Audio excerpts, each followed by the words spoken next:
શ્રીમદ્ ભગવદ્ ગીતાનો 9મો અધ્યાય રાજ વિદ્યા રાજ ગૃહ્ય યોગ. શરૂઆત. ભગવાન કહે છે, તું દ્વેષ રહિત હોવાથી તને હું આ ગૃહમાં ગૃહ્ય અનુભવયુક્ત જ્ઞાન કહીશ. તેને જાણીને તું અકલ્યાણથી મુક્ત થઈશ.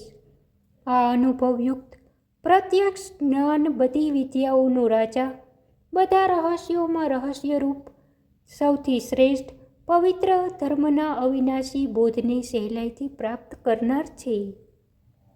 હે પરંતપ, આ ધર્મમાં શ્રદ્ધા વગરના પુરુષો મને પામ્યા વિના જ મૃત્યુરૂપ સંસારના ચક્રમાં ભમ્યા કરે છે. મારા અવ્યક્ત સ્વરૂપને વડે આ સર્વ જગત વ્યાપ્ત છે. સર્વભૂતો મારામાં રહેલા છે, પરંતુ હું તેનામાં રહેલો નથી.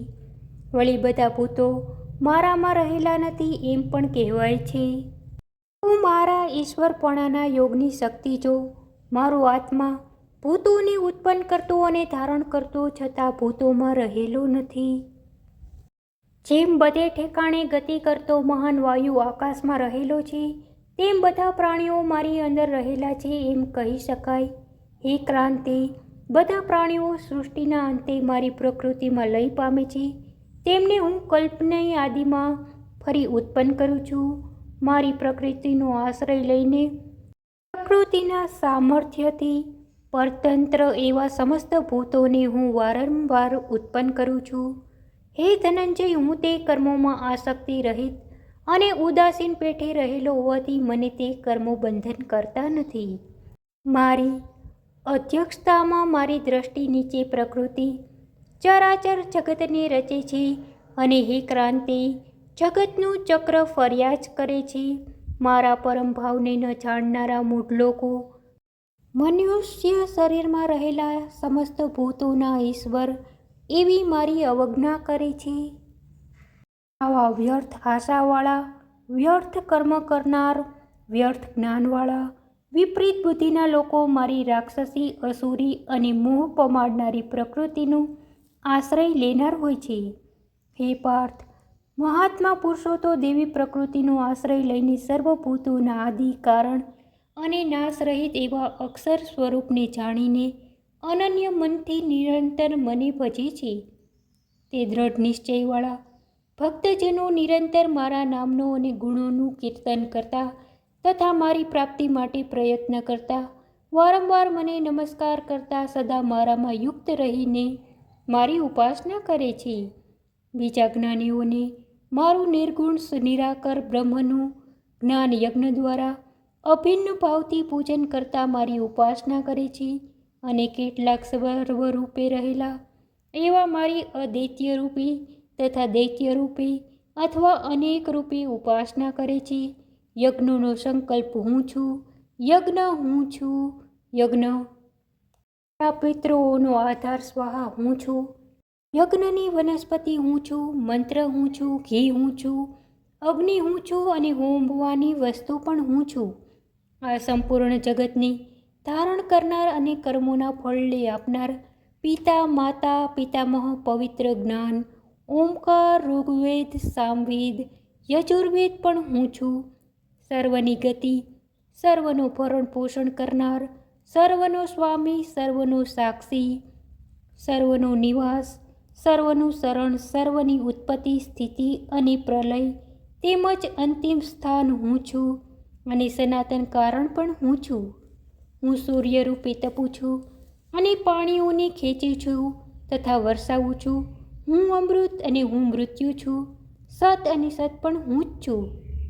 3 વેદમાં કહેલા સકામ કર્મો કરનારા, સોમરસ પીનારા, પાપોના નાશથી પવિત્ર થયેલા પુરુષો યજ્ઞ દ્વારા મને પૂજીને સ્વર્ગ મેળવવા ચાહે છે. તેઓ પોતાના પુણ્યોના ફળરૂપે ઇન્દ્રલોકને પ્રાપ્ત કરે છે. સ્વર્ગમાં દેવતાઓના દિવ્ય ભોગો તે ભોગવે છે. તેઓ તે વિશાળ સ્વર્ગલોકને ભોગવીને પુણ્યક્ષીણ થતા મૃત્યુલોકને પ્રાપ્ત થાય છે. આ પ્રમાણે 3 વેદોના સકામ કર્મનો આશ્રય લેનારા ભોગોની ઈચ્છાવાળા પુરુષો વારંવાર ઊંચી નીચી ગતિને પ્રાપ્ત કરે છે. જેઓ અનન્ય ભાવથી મારું ચિંતન કરતા નિષ્કામ ભાવે મને ભજે છે, તે નિત્ય મારામાં રત રહેલા લોકોના પોષણ રક્ષણનો ભાર હું ઉઠાવું છું.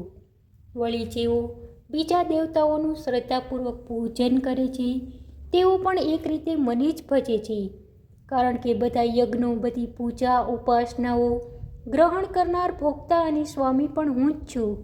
પરંતુ તેઓ મારા આ વાસ્તવિક સ્વરૂપને ન જાણવાથી પરમ કલ્યાણથી ભ્રષ્ટ થાય છે.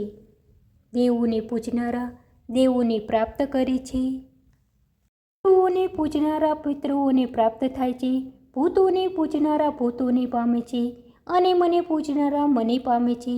જે મને પ્રેમથી પુષ્પ, પત્ર, ફળ, જળ વગેરે અર્પણ કરે છે તે કર્તવ્યનિષ્ઠ ના ભક્તિપૂર્વક કરેલા અર્પણનું હું સેવન કરું છું. હે અર્જુન, તું જે કરે, જે ખાય, જે યજ્ઞાર્થે ભોગ આપે, દાન આપે અને જે તપ કરે તે સર્વ મને અર્પીને કર. આ પ્રમાણે કરીને તું શુભ અને અશુભ ફળવાળા કર્મોના બંધનથી મુક્ત થઈશ અને અર્પણ રૂપે યોગ દ્વારા કર્મો કરતા કર્મોથી છૂટીને મને પામીશ. હું સર્વભૂતોમાં સંભાવથી વ્યાપક છું.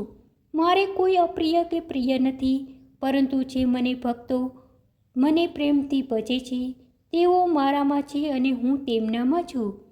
જો કોઈ દુરાચારી પણ અનન્ય ભાવથી મને ભજતો હોય તો તેને સત્પુરુષ જ માનવો જોઈએ, કારણ કે તે સદાચારમાં પ્રવર્તી રહેલો છે.